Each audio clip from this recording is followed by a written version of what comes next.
यहाँ बुद्ध का जन्म हुआ।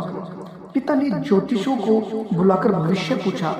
उन्होंने कहा, या तो यह सम्राट बनेगा या फिर साधु बनेगा।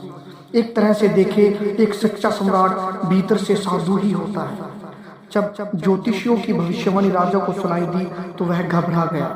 वह परेशान हो गया कि वह अपने बेटा को एक राजा के रूप में देखना चाहता है, साधु के रूप में नहीं। उसने उसके पालन पोषण में बड़ा ध्यान रखा, उसे वो सारी सुख सुविधाएं उपलब्ध कराई जो एक पुत्र के लिए बड़ी मुश्किल होती है। और समय बीतता चला गया और धीरे धीरे राजा ने अपने पुत्र का विवाह कर दिया। विवाह करने के कुछ दिनों के बाद अब राजा निसंकोच हो चुका था कि अब वह विवाहित हो चुका है, अब वह साधु नहीं बनेगा।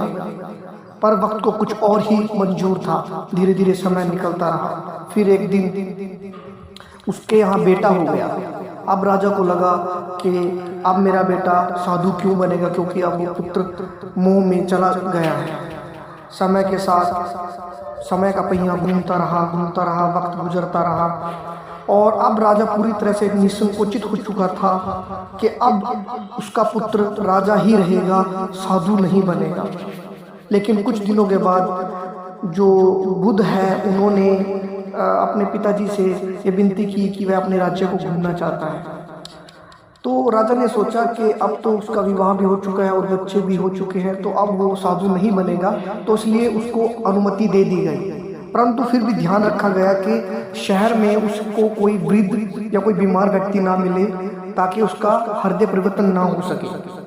और अब उसके साथ एक सारथी को तय मार्ग पर भेजा गया। अब वह तय मार्ग पे जा रहे थे और जाते हुए अचानक बुद्ध ने रास्ता बदलने की बात कही। और जब उन्होंने रास्ता बदला तो आगे उन्होंने देखा कि एक वृद्ध व्यक्ति जो कमजोर और झुका हुआ है, जिसके चेहरे पे झाइयाँ पड़ी हुई है, उनको देख के उनका मन विचलित हो गया और वो अपने सारथी से पूछने लगे कि ये इंसान कौन है। तब सारथी ने बताया कि ये एक वृद्ध इंसान है और समय के साथ इसकी आयु बढ़ने के साथ साथ इसको ये सारी छाइयाँ और ये शरीर कमजोर होना शुरू हो गया और ये बूढ़ा हो गया। तो फिर उसके बाद बुद्ध वहाँ से चले गए, विचलित रहे और थोड़ा और आगे बढ़े। जब उन्होंने देखा कि एक व्यक्ति बहुत बीमार था जिसको 2 से 3 लोग उठाकर ले जा रहे थे, तब बुद्ध ने सारथी से पूछा, ये कौन है? तब उन्होंने बताया कि एक बीमार शरीर है, इसको ये आयुर्वेदाचार्य के पास लेकर जा रहे हैं। तब बुद्ध और परेशान हो गए और इसी प्रकार से जब वह घूम रहा था, घूमते घूमते उसने दोनों चीज़ों को सोचा और समझने की कोशिश की कि ये जो शरीर है, ये जो सुख सुविधाएं हैं, ये निश्चित काल तक नहीं रहेंगी। एक समय के बाद चीज़ें बदल जाएंगी। उसके बाद बुद्ध वहाँ से वन में चले गए और वन में जाके एक पेड़ के नीचे जाके ध्यान में बैठ गए, जहाँ उनको बुद्ध तो प्राप्त हुआ।